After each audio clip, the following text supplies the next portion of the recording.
There's a quiet type of person whose mind keeps them within themselves, always exploring, always analyzing. Where most people's minds act like a swiftly flowing stream, theirs feels like a deep blue ocean. Most people only see the calm surface, but they can feel the undercurrents pulling and swirling far below. It's heavy. They pause before they speak. Not because they don't know what to say, but because they are lining up exactly what the best response is out of the 10 different thoughts stirring in their minds. If that sounds familiar, you might be a deep thinker. Your inner world runs deeper, quieter, and heavier than most people ever realize. Deep thinkers don't skim through life, they process it. While others react, you observe. While others move on, you linger. A single moment can turn into an entire universe of thought. Psychologically, deep thinkers tend to have high introspection, a constant awareness of both the world around them and the world inside them. Your brain spends a lot of time in reflection mode, connecting ideas, memories, emotions, meanings. It's like hearing harmonies where others hear a single note. Most people move on, but you stay long enough for meaning to appear. Thinking isn't something you do occasionally, it's how you breathe. That's why small things feel big to you. A glance carries weight, a silence feels loud, a conversation doesn't end when it ends, it echoes, but that depth comes with a trade-off. Deep thinkers often struggle in fast, surface-level environments. Small talk drains you, quick opinions feel careless. By the time you've fully formed your thought, the conversation has already moved on. So, you stay quiet. It's like trying to write a meaningful sentence while everyone else is speed-typing emojis, and people mistake that silence for disinterest, when in reality it's depth.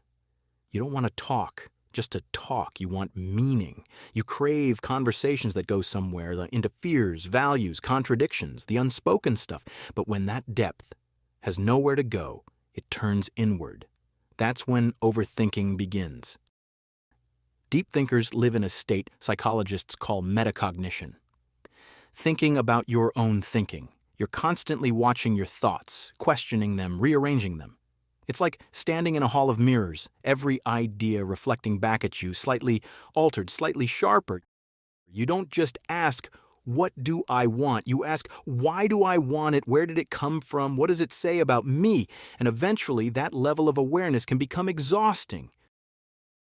That's why deep thinkers often seek solitude, not because they're lonely, but because quiet is where their mind can finally stretch out.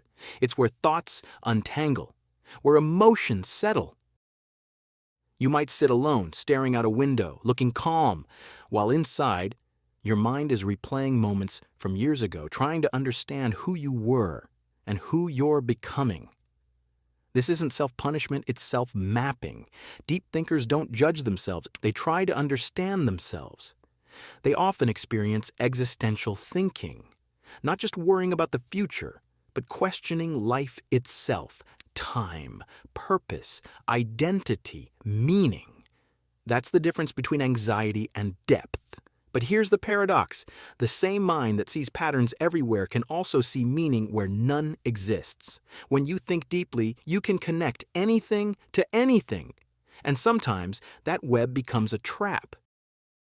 You read into silence. You turn simple moments into unsolvable puzzles. Your mind becomes a microscope set just a little too powerful, revealing details that were never meant to be examined that closely. Still, that depth is also your gift. It's why deep thinkers are often creative, insightful, emotionally intelligent. You don't separate thinking and feeling, and they're woven together. That's why nostalgia hits you harder, why music can transport you to past versions of yourself that no longer exist. Memory, for you, isn't a photograph. It's a place you can still walk through.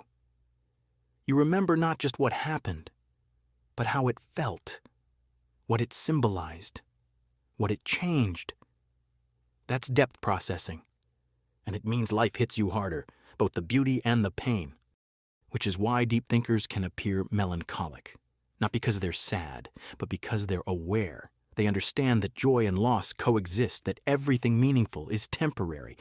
Awareness is a double-edged blade. It cuts through illusion, but it cuts deep.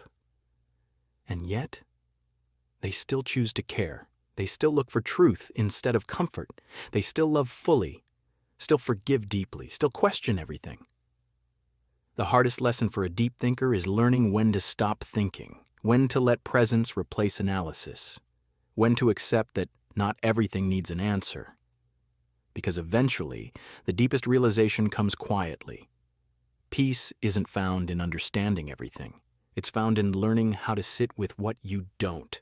So if you're a deep thinker, don't apologize for your silence. Don't shrink your thoughts to fit shallow spaces.